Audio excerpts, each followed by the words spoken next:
Hoy vamos a hablar con Rui Diogo. Rui es un morfólogo, es un evolucionista, es un pensador.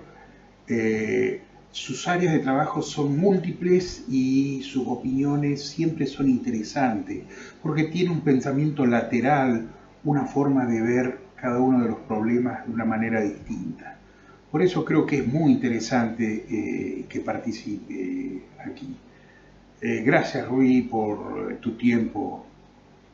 Rui, Sí, muchísimas gracias por participar en la materia de herpetología. Te agradezco, más ahora que yo sé que estás justamente en un congreso en Praga, en un ujú, congreso de Vertebrate Morphology. sí, Entonces, ujú, estás en una ciudad hermosa y en un congreso fantástico sí, y has podido exacto, tomar un tiempo para hablarnos un poco de Evo Devo.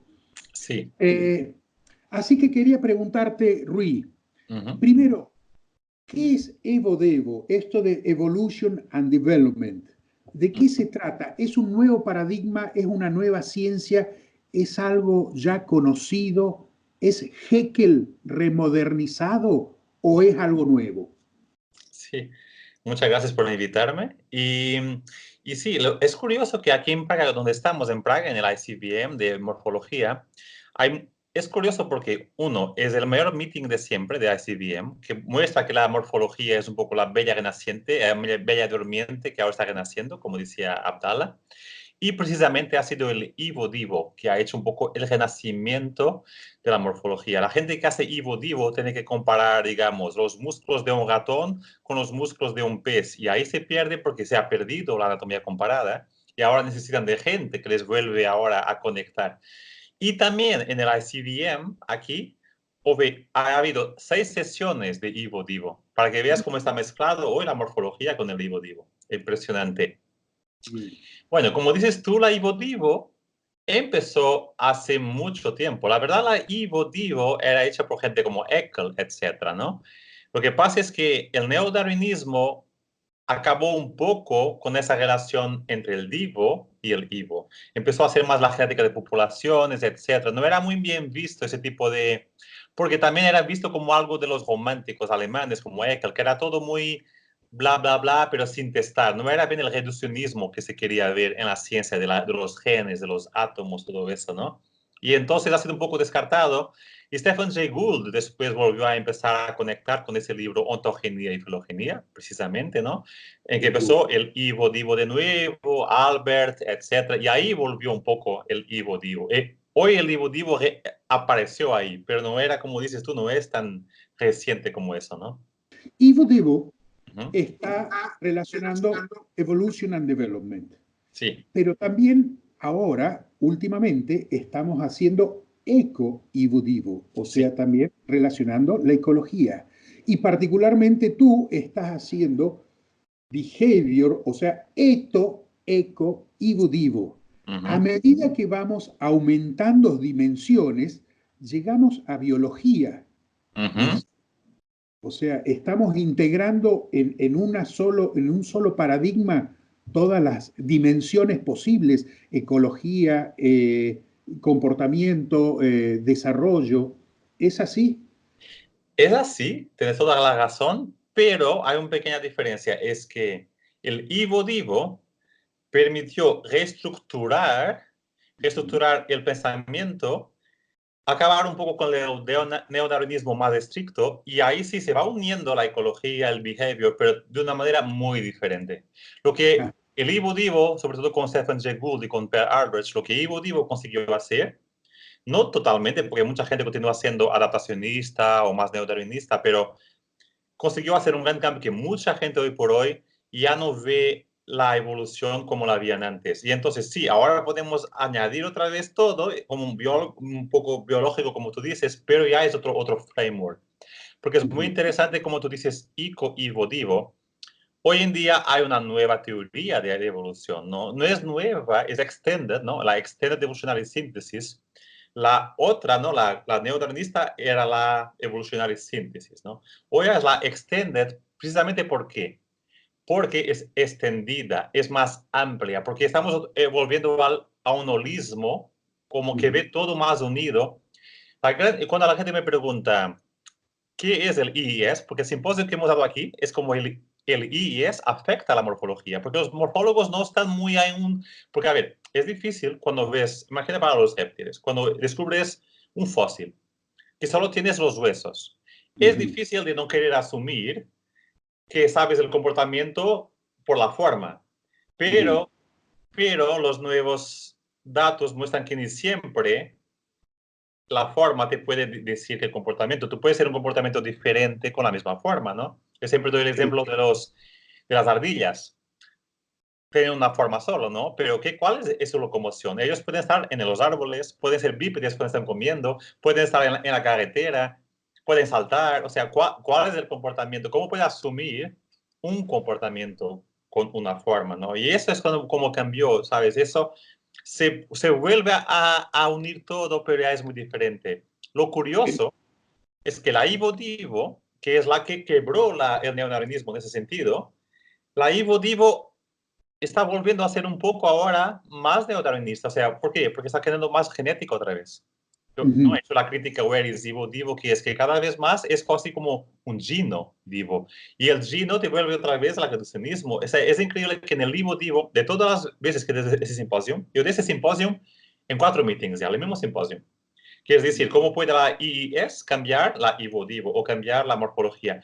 Donde haya habido más atracto es en el Divo. Imagina cómo estaría triste Gould o Alberts de ver que lo que ellos han creado es ahora menos aceptado en su propio campo. Es curioso, sí. Y con esta parte de genética, ¿no es cierto?, que estamos empezando a conocer, por ejemplo, el descubrimiento de los genes reguladores ha revolucionado, ya no hay más un paradigma de un gen, una proteína, sino que es mucho más complicado. La genómica, la proteómica, etcétera, nos está cambiando el concepto de cómo se pasa del genoma al fenotipo, ¿no es cierto? Claro. Hay dos cosas interesantes, porque es verdad que mismo la genética, como tú dices, también puede permitir un poco la nueva manera de ver la evolución en el IIS se basea un poco en estudios genéticos de expresión, no de genoma, pero como tú muy bien dices, de expresión. ¿Por qué? Porque se sabe hoy que la epigenética es muy importante y eso también es un gran cambio. Ahí está, el IIS se basea en principio con la gente que era un sumario de lo que es la Extended Evolutionary Synthesis. ¿Por qué Extended? Porque el neodarwinismo es que había un tipo de heritage, ¿no? De inheritance. Era la genética. Y hoy ahora hay 4 tipos, es extended. ¿Por qué? Porque se sabe que la inheritance puede ser epigenética, que los ratones con datos con características adquiridas en su vida pueden transmitir a 14 generaciones sin ningún cambio de genoma. O sea, hay inherencia epigenética, pero también hay inherencia cultural y ecológica. Y eso cambia todo, porque quiere decir, claro, la cultura, los humanos, nosotros no aprendemos cada vez del nada, ¿no? Ya tenemos una inheritance que es cultural y también ecológica. Y entonces, ¿eso qué hace? Que hace mucho más, eso es muy importante, que es lo que he dicho en mi charla aquí, que es que la gente no se olvida de eso. Ya no es solo los constraints, developmental constraints, ¿no? Que van a permitir que haya mismatch, porque a veces, si fuera como el neodarwinismo dice, ¿no? Que todo es hecho por la naturaleza, que somos solo pasivos y vamos con la naturaleza, debe haber un match enorme siempre entre el cuerpo y la naturaleza. ¿Por qué hay mismatches? ¿Por qué? Porque hay constraints, ¿no? Porque a veces, por ejemplo, los tetrapodos tienen 4 patas. Da igual que van en el agua, que van al aire, tienen 4 patas. Entonces, no ves la correlación total, optimal, entre la forma y el número de patas, no, es más la filogenia, pero ese es developmental constraints. Pero hay un constraint que la gente se olvida también mucho, que es el developmental, hay el constraint ecológico y etológico, que es cuando un animal continúa haciendo el mismo comportamiento, aunque ya no tenga lógica ninguna de hacerlo, ¿no?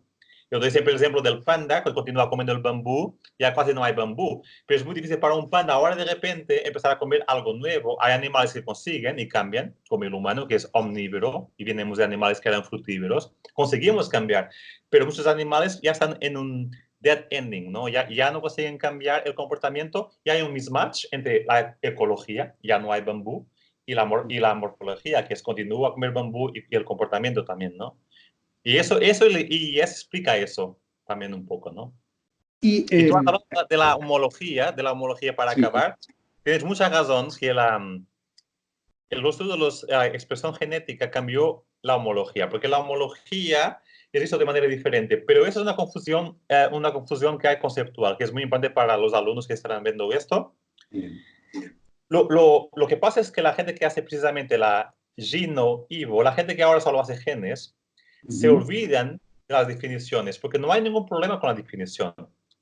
El problema de la homología continúa siendo igual, pero ellos, como quieren dar importancia a la genética, lo que ellos quieren decir es, algo que tiene la misma expresión genética es homólogo, pero no es, porque por definición algo homólogo viene del mismo padre. O sea, hay una definición de lo que es algo homólogo. Es algo que parecido o diferente como la ala y el brazo de un murciélago y de un mamífero, pero que viene del mismo padre. Y entonces la gente confunde y dice deep homology o algo así porque tiene genes parecidos. Pero hay una palabra para eso, como Stephen Jay Gould dice, eso es paralelismo. Paralelismo es cosas similares que no vienen del mismo padre, pero que aparecen dos veces porque hay genes parecidos. Y eso, un buen ejemplo es los ojos compuestos de un insecto y de un vertebrado. Sabemos bien que el padre ancestral de los insectos y vertebrados no tiene ojo complejo. Por eso es simple, no son homólogos, no pueden ser porque el padre no tenía ojo complejo. Pero sí que hoy por hoy tienen genes parecidos que son usados pero eso es un paralelismo. Hay una palabra para eso. Por eso la palabra deep homology, que es hecha por la gente de genética, es completamente equivocada. No es una deep homology, es un paralelismo, es una homoplasia, no es una homología. Y es muy simple, la definición no cambió, pero ellos quieren dar importancia a los genes, entonces confunden conceptos. Bien. Me gusta, me encanta de que tengas una definición de homología basada en la ancestralidad común, o sea que Sí. homólogo es lo que proviene del mismo padre, ¿no es cierto? Esa me parece a mí, yo particularmente, de todas las definiciones de homología, es la que más me gusta. Entonces, la epigenética, la influencia del medio ambiente sobre nuestro genoma, ¿significa que Lamarck tenía razón? Un poco, la verdad que un poco. O- Un poco, sí, un poco. O sea, quiere decir, pero eso es algo histórico muy interesante. En la ciencia, felizmente, la gente con buenas ideas vuelve otra vez. Y si tú piensas, los tres odiados por el neodarwinismo, que era Goldschmidt con sus Hopeful Monsters, que era Lamarck con sus cadáveres adquiridos que son ido para las otras generaciones, y Baldwin con su Organic Selection, quiere decir que los organismos también crían un nicho para sí. Los tres ahora están en alta total. Es Lamarck, pero también Goldschmidt con Hopeful Monsters, un montón de libros ahora de todo lo que hablan, que sí que hay Hopeful Monsters. Y también la parte de Baldwin, Niche Construction, que está ahora en la moda, la construcción de nicho, es lo que él siempre ha dicho, que un propio animal también puede construir su nicho y modular su evolución, como el humano. Yo estoy hablando contigo ahora y me da igual si está frío o lloviendo. Yo estoy aquí porque estoy en un cuarto con muros. Hemos construido nuestro nicho. Lo mismo con las térmitas en África, que pueden estar en África de una manera que una térmita nunca podría sobrevivir sola, el calor africano, pero están en su nido, con su temperatura. O sea, los animales no son pasivos, son activos, pero eso los naturalistas no lo querían. Pero es curioso, como dices tú, que los tres, lo pasa con Lamarck, que él ha sido como ridicularizado, con el ejemplo de la cola, que él nunca ha dado, que son los ciegos tienen la cola y la cortan. Entonces es un ejemplo que no es que era lógico, porque no hay ningún aventaje, no. Pero hoy se sabe, es el estudio de los ratones, que son 4 generaciones, e infelizmente se sabe también con humanos. Una madre beba alcohol no va solo a perjudicar el hijo dentro de sí, va a perjudicar el nieto y el bisnieto mínimo 3 generaciones afectadas. O lo mismo con una madre o un padre estresados, van a afectar por 3 o 4 generaciones. Entonces, sí, Lamarck tenía razón, que es algo que se pasa durante la vida y que no va al genoma, pero que puede ser genético, entendemos de cambio de 3 dimensiones o así, pero que no es un cambio de las letras del genoma nunca, que no está en el código llamado código neodarwinista de la vida, sí que va a ir a otras generaciones. Y eso cambió un montón. Y el gran cambio también para tus alumnos que pueden pensar en eso, ¿qué quiere eso decir en mi vida? Pueden decir, ¿qué puede decir eso? Epigenética es importante o menos importante o cuánto importante. La importancia es que casi todo lo que pensábamos, porque yo y tú hemos sido educados dentro de un cuadro más neodarwinista, ¿no? Casi todo lo que pensábamos que era innato, como un comportamiento innato, yo siempre pensé, ¿cómo puede haber un gen que te codifique que tú vas a ser alcohólico? O un gen que codifica que tú vas a beber pecho en el pecho de tu madre. O sea, ¿cómo puede haber un gen con cosas tan específicas? Y casi se sabe hoy que casi todo lo que llamamos innato nunca es innato. Por ejemplo, los ratones que sí que nacen los ratones y van a la pecho de la madre a beber, ¿no? Leche. Pero esto es la tendencia para eso, exactamente. Pero si tú limpias el pecho de la madre y no hay odor de leche, ella no va. No es que él sepa que hay un gen que tengo que ir a mi pecho. Él sigue pistas epigenéticas. Más increíble aún, que siempre doy en mis charlas, el ejemplo del ser derecho o izquierdo. Ajá. Gente pensaba que era genético, pero nunca se descubrió ningún gen para eso. Y hoy se sabe que casi seguro es que 90% de los niños, como debe saber de la madre, están para un lado y Bien. 10% para el otro. Y al estar para un lado, por ejemplo, derecho, que es 90%, los laberintos tienen más gravedad, van a desarrollarse más en la parte derecha del cerebro. El cerebro derecho va a desarrollarse más y por eso somos derechos. O sea, ni siquiera eso es innato. La epigenética es fundamental. Y eso es una parte que el neodarwinismo ha hecho negligenciar, pero hoy que está muy fuerte en la biología evolutiva, pero no tanto en la morfología aún, porque la morfología, ¿cómo combinas eso con estudios de fósiles, por ejemplo, ¿no? Y, sí. Rui, a ver, te voy a cambiar de temas, pero Sí, sí. tú utilizas mucho y has estudiado mucho las malformaciones y sobre todo malformaciones de los humanos Ujú. para disectar o para analizar problemas evolutivos. ¿Cómo es eso de que el estudio de, no quiero decir Hopeful Monsters, ¿no? Sí, sí. A ver, ¿no? ¿Cómo el estudio de estas anormalidades te han ayudado a comprender mecanismos de desarrollo y genéticos, sobre todo en los seres humanos? Sí. Eso es relacionado porque en el fondo llamamos, esa disciplina la llamamos Evo-Devo Path. Por eso precisamente es como una parte de la Evo-Devo Path porque es patología, es Evolutionary Developmental Pathological Biology. ¿Por qué? Porque Evo-Devo Path, porque es combinar la Evo-Devo con el estudio, como dices tú, de patologías. Ujú. Y eso sí que viene un poco ¿no? con Hopeful Monsters de Goldsmith, pero sobre todo con los Logic of Monsters de Albert, ¿no? Que era alguien como Gould que cambió un poco la visión. Porque lo que decía Albert es que la evolución es tan constringida, aún más que Gould, Albert era más como radical, que es tan constringida que mismo cuando va mal, o sea, cuando hay defectos humanos, siempre se siguen las mismas lógicas del desarrollo, porque no hay mucha manera de hacer una forma. Y vas a repetir, y vas a repetir no solo en defectos humanos. Imagina, alguien con un síndrome de Down, de cromosoma 21 afectado, tendrá defectos muy parecidos que alguien con una trisomía de 13, que no es el mismo cromosoma, que está triplicado, pero es siempre las mismas, los mismos defectos humanos, casi siempre los mismos. No siempre, no hay una fórmula que puede decir, esos defectos son solo trisomía 21, no. Son siempre los mismos, pero alguna vez son 5 de ellos, otra vez 10 de ellos. Pero es curioso, esa es la Logic of Monsters, pero también va a pasar también en la evolución natural. Se va a repetir esos mismos defectos en animales. Ya no van a ser defectos, van a ser adaptaciones, por ejemplo.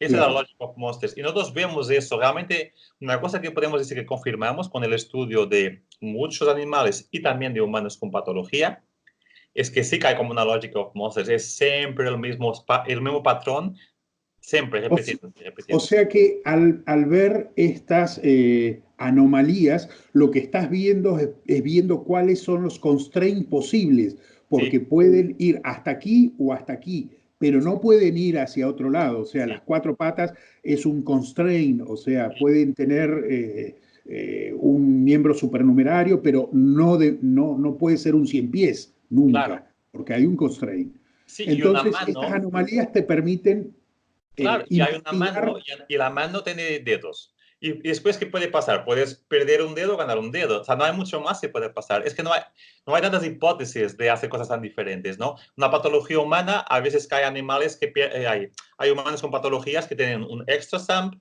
o que entonces pierden un dedo, como hay animales que pierden también un dedo, ¿no? La salamandra tiene 4 dedos solo en la mano. Y después los músculos y tal son casi muy parecidos en el humano patológico y la salamandra, porque si pierdes un dedo, los músculos van a desaparecer y tal y tal. Entonces es como una repetición, siempre del mismo patrón, ¿no? Y eso es muy interesante, sí. Sí. Saltamos de tema. Sí. Tú tienes otra teoría, no otra teoría, perdón. Habla sobre once, Sí. una nueva forma de ver de la extended Sí. evolutionary.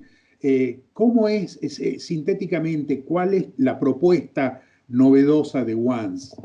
Sí. ¿Cómo es 11, once? Once, a ver si me acuerdo, la verdad, ¿eh? Porque me sabe que están vendiendo aquí este libro, mi libro es el saben aquí me venda por la Spring, pero once es organic, Ajá. non-optimal, porque es el N, Bien, constrained evolution. Si tú ves organic, bien. non-optimal, constrained evolution. O sea, ya hablamos de 3 factores, ¿no? Es Eh, organic yo porque, más o menos lo había traducido como evolución orgánica subóptima y restringida. perfecto, es así mismo. Bien, Eso. bueno. Porque orgánica, porque hemos dicho que eso viene de Baldwin, ¿no? De la organic selection, que es que no somos como pasivos, que la naturaleza, la natural selection. ¿Ves? La palabra natural selection es que la naturaleza nos selecciona y nosotros somos solo pasivos, pobrecitos que somos seleccionados. Aquí es diferente, es organic selection que Baldwin usó en su tiempo para decir que los propios organismos también hacen parte del proceso evolutivo, ¿no? Después, non-optimal, eso es muy importante porque la gente a veces no entiende el impacto que tiene que ver, que entender la evolución nunca es óptima. Porque, a ver, la evolución tenemos constraints. Y también Ujú. hay otra cosa importante, es que si hay muchos recursos, si tienes una isla con muchos recursos, tú no tienes que ser optimal. Optimal es solo en un caso que hay un desespero por la sobrevivencia. Y esa es la parte que Darwin se equivocó un poco. Que los rusos, por ejemplo, han entendido, hay un libro que se llama Darwin, but without Malthus. ¿Por qué? Porque los rusos dicen, evolución la aceptamos, la evolución de Darwin, pero la paranoia de Darwin con Malthus, que tiene lógica histórica, porque él estaba en Inglaterra, había capitalismo, había revolución industrial, la gente estaba compitiendo por empleos, y si no tenía empleo se podía morir de hambre. Él vio ese mundo y lo tradució a todo el mundo animal y vegetal, pero no se aplica. Tú puedes no ser óptimo y sobrevivir. Un ejemplo que doy mucho es, por ejemplo, 10% de los mamíferos, casi siempre 10% de cada especie, 10 mínimo, son homosexuales. En Ujú. leones, en casi todas las especies. Alguien diría, pero no tiene lógica, ¿por qué tenemos 10% de la gente que no se puede reproducir? Pero es good enough. La manera como cambió la evolución es que ya no se ve como optimal, es good enough. Los humanos Claro. pueden drogarse, pueden matarse, suicidarse, pero estamos aquí aún. Es good enough. Y esto también permite, muy importante, esa parte de non-optimal y también permite entender finalmente los hopeful monsters de Goldschmidt.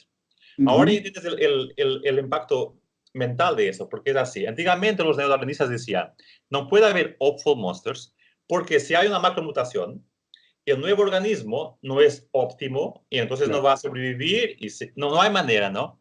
Pero ahora es diferente porque vas a ser good enough. Y te voy a dar un ejemplo concreto que hay de insectos. Hay que la eh, diptera y striptera o algo así, que son casi iguales los insectos, pero Ujú. uno tiene la ala en el segmento 1 y el otro tiene la ala en el segmento 2, ¿no? Es un cambio homeótico, una macromutación que casi seguro que pasó muy rápidamente, pero que la verdad no ha cambiado mucho el vuelo. El vuelo es prácticamente neutral, es good enough, aunque sea un poco peor al inicio, es good enough. Y a partir de ahí ya tienes que después, poco a poco, ese puede derivar y dar nuevas fórmulas. El ejemplo que damos con reptiles, por acaso, con el paper de reptiles, que tú quieres reptiles, es los camaleones. Los Ajá. camaleones es un ejemplo que, seguro que al inicio las mutaciones, porque a ver, un humano, el camaleón tiene 2 cosas que un humano no ves nadie en la calle con eso, que alguien normalmente estaría muerto dentro de la madre, que es, primero es sindactilia, porque tiene Sí. los dedos fusionados, como superdedos, Un Sí. superdedo, otro superdedo.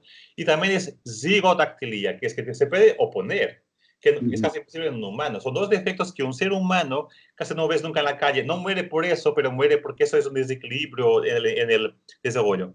Pero un camaleón tiene eso, y no solo al inicio ha sido tipo good enough, pero después no es solo que sea good enough y pueden sobrevivir, como los dinosaurios con los forelimbs muy atrofiados, son good enough y vivieron millones de años así, pero no.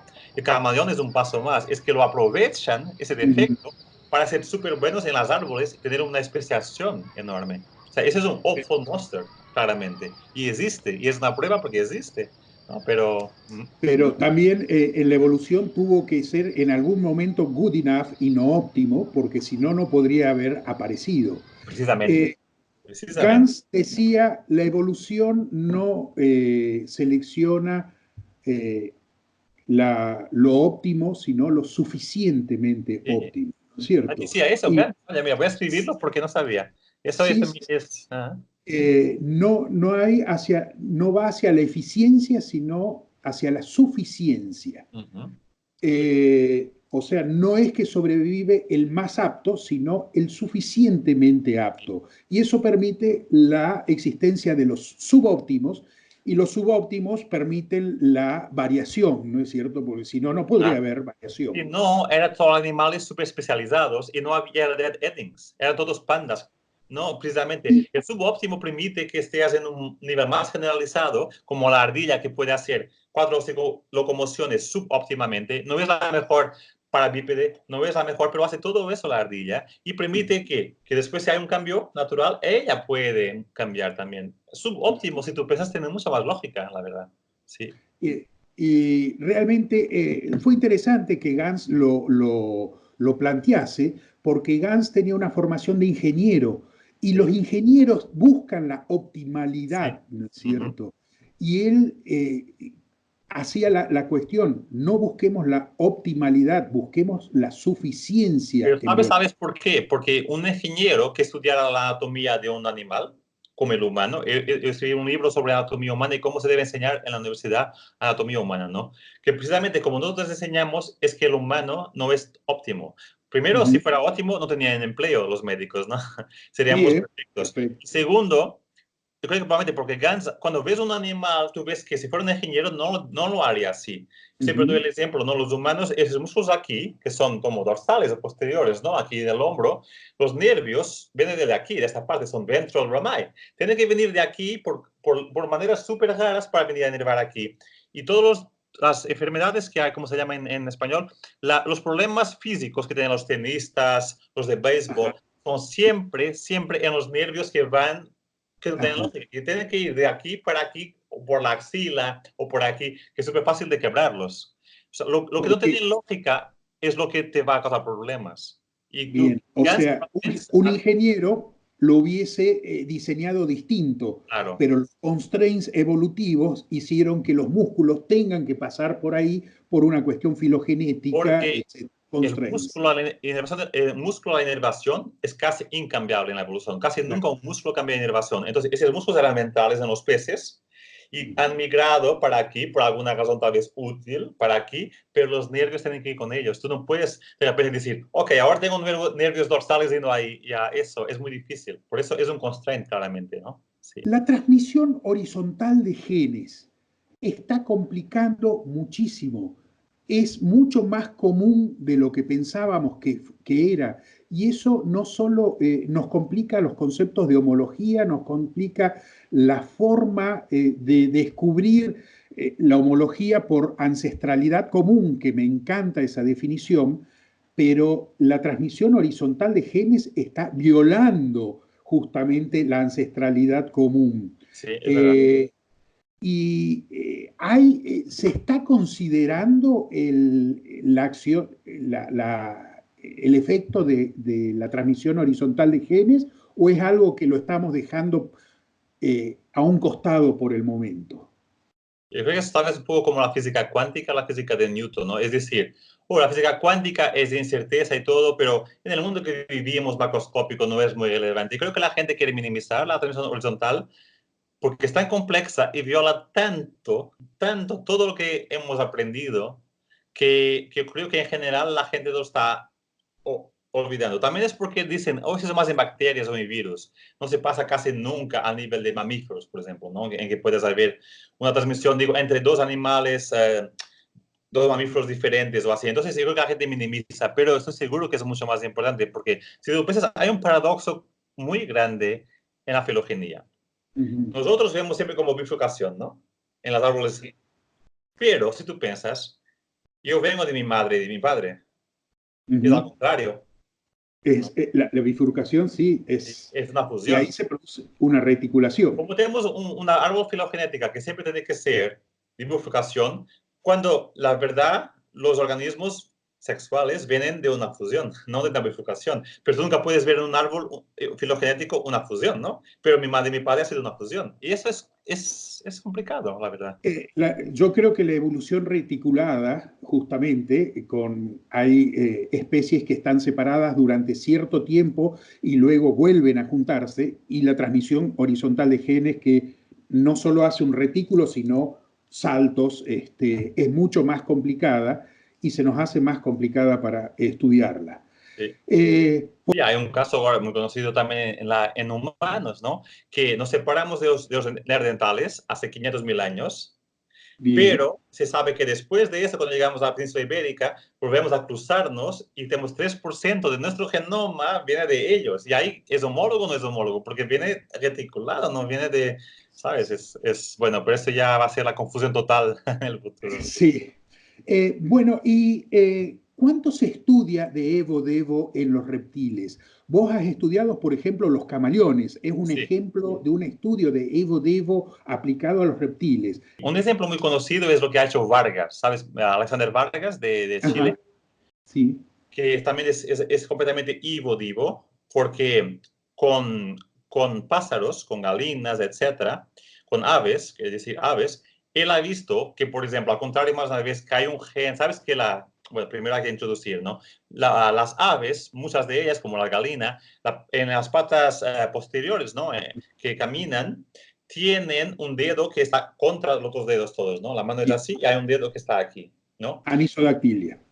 Sí. Y, claro, pensaban que sería algo genético, como siempre, ¿no? Pero él ha hecho un estudio de embriología, ¿no? Pero con paralización, más una vez. Porque hoy se hace mucho, que también hace Virginia Abdallah. Éticamente es un poco complicado decir que paralizas un animal, ¿no? Pero bueno, lo hacen paralizar el animal para ver si realmente todo es solo genético o realmente hay contribución epigenética de fuerzas, etcétera. Y Vargas ha mostrado que el dedo ese de los pájaros, si tú cortas el músculo, hay un músculo, si lo cortas o si paralizas, ya está, la mano va a ser normal. El pie va a ser normal, pero ese es el músculo en sí que hace a fuerza, fuerza, fuerza, fuerza y que lo hace volver aquí. O sea, es 100% epigenético. O sea, claro que puedes decir, bueno, pero hay alguna genética que hace que esté el músculo ahí. Pero ni siquiera sabemos, pero algunos músculos también es porque por fuerzas, o por ejemplo, cuando un músculo da un oso sesamoide, es por la fuerza de la tensión. Si está paralizado, como Virginia Abdallah lo mostró, sesamoide ya no se origina. Entonces, eso es un tipo de estudios en un reptil, bueno, el reptil, el pájaro, ¿no? Que viene de los dinosaurios, que ha sido muy marcante para mostrar que alguien tan importante, porque es importante para la evolución, cómo caminan con ese dedo, ¿no? Bueno, otra cosa que también hemos hecho nosotros es el modelo topológico de conexión, que es una pregunta de siempre, ¿no? ¿Cómo es que los tejidos moles o soft tissues se conectan con los tejidos gruesos, ¿no? Más una vez, se pensaba que era más como genético, pero el modelo de topología que yo y Virginia Abdallah y otros colegas hemos visto, y también es interesante porque no es solo Evo-Devo, pero Evo-Devo-Paz, porque también usamos ejemplos patológicos de humanos, pero también de reptiles, etcétera, y hemos visto con muchos reptiles esto, y los reptiles son un buen ejemplo, también las aves, que han perdido los 2 dedos, ¿no? Las aves tienen 3 dedos solo en la mano. En el ala, sí. Y hemos visto que hay en patologías o en naturaleza, es como la Logical of Monsters de Bell Arbach, porque se repite patológicamente y en naturaleza wild type, es que si tienes 5 dedos y pierdes, digamos, este dedo, sea un humano con 4 dedos, sea un pájaro, los músculos y nervios, etcétera, los tejidos moles que iban a este dedo aún están presentes, pero ahora van a este dedo. Quiere decir, no hay un modelo genético. los músculos no saben nada de genética, porque ese dedo no es genéticamente ese dedo es genéticamente el 1 porque hay Sonic Edgeworth que es menos y tiene 2 falanges, ¿no? Ese dedo aquí es el dedo número 2 genéticamente, pero los músculos van ahí porque es como son ciegos para la genética, ellos van por posición, se llama el modelo topológico. Topológico. Sí, van por posición. Y de la misma manera, ese dedo puede estar perdido en las aves y hay también músculos del dedo 5, digiti minimi, que van por posición a este dedo. Por un lado, tiene lógica, ¿por qué? Porque es un sistema modular y eso se confirma con estudios también de desarrollo. Por eso ahí está Ivo Divo, porque se sabe hoy que esos músculos que van de aquí, del codo, del brazo aquí, hasta los dedos, los músculos longos del antebrazo, como se llaman, se sabe que parece un músculo solo, ¿no? Parece una estructura solo, pero son 3 estructuras modulares. Primero, del músculo, de la masa muscular, hay un tendón que va más distal, aquí. Al mismo tiempo, de los huesos, hay un músculo que va, hay un tendón que va yendo más proximal. Y hay un tercer tendón aquí que se desarrolla aquí y que va a conectar los dos. Y ahí tiene lógica, porque imagina, si tú pierdes ese dedo, hay un tendón aquí, ¿no? De ese dedo número 2 que va a ir proximal. Ese tendón que está yendo distal no hace idea de eso no y el sabe. los conecta. Entonces, este músculo, esta masa muscular que controlaba este dedo, ahora va a porque hay un sistema modular que permite flexibilidad y también tiene lógica evolutiva. Piensa en un pájaro, tiene 3 dedos, pero tiene lógica que ese dedo se comporte un poco como un thumb y ese dedo como un dedo 3, porque son un poco diferentes siempre, ¿no? Si no tienes 3 dedos exactamente iguales, y eso no es muy funcional, pero que tengas siempre una mano que tenga 5 o 4 o 3 dedos, siempre tenga esos dedos un poco diferentes que hacen como posición, tiene lógica evolutiva. La evolución es casi siempre así. Tú no tienes en la evolución un modelo de todo o nada, porque si falla, falla todo. Este modelo es un modelo que no es todo o nada. Sí, falla un dedo, pero da igual, porque eso se llama modular y va a continuar a funcionar. ¿Sí? O sea, en la evolución tenemos un compromiso entre la plasticidad y los constraints. Sí. Y en ese marco es donde podemos jugar con la evolución. Los constraints que dicen que solamente tenemos 5 dedos, pero a su vez tenemos una cierta plasticidad que es la que nos permite la variabilidad dentro de este framework que son los 5 dedos. Nunca pensé bien en eso, pero es una buena manera de pensarlo. Somos tan constringidos que tenemos que tener modelos modulares para permitir un mínimo de flexibilidad dentro de los constraints, ¿no? Ya que no podemos hacer un pájaro con 10 dedos o con un bico aquí, tenemos que hacer como tinkering, ¿no? Tenemos que hacer con lo que hay, pero que nos dé un poco de flexibilidad para poder tener un mínimo de plasticidad, porque si no sería un sistema obsoleto, ¿no? Sí.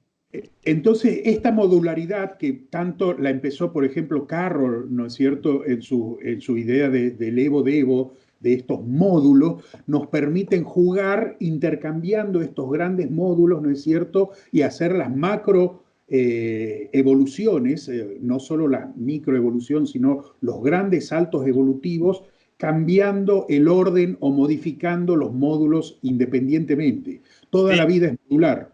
Es casi como si un sistema de Lego, ¿no? Del Lego. Bien. El Lego, son solo 10 o 15 piezas, imagina, ¿no? No puedes innovar tanto porque hay constraints. El Lego solo tiene 10 piezas para iniciar, pero con las 10 piezas, como es modular, puedes hacer 1000 cosas. Con un mismo Lego puede ser un coche, puede ser un tren, y es un poco, yo creo que es así. Es un zinc ring, pero es un zinc ring plástico, ¿no? Es como un constreñimiento plástico casi, o algo así. Tenemos un toolkit específico, pero la forma de relacionar ese toolkit es plástica. Sí, es eso. Bien, Diogo, Rui, realmente te agradezco porque sé que estás con el tiempo muy limitado, ya tenés que ir a tu entrevista. Sí. Ha sido muy interesante, me encantaría preguntarte 10 cosas más, pero con esta charla tenemos para discutir con los alumnos 100 otras cosas, así que realmente ha sido... Si ellos quieren preguntar más, o tú quieres preguntar más, o ellos también quieren preguntarme directamente, que me contacten y hablamos directamente de esos temas.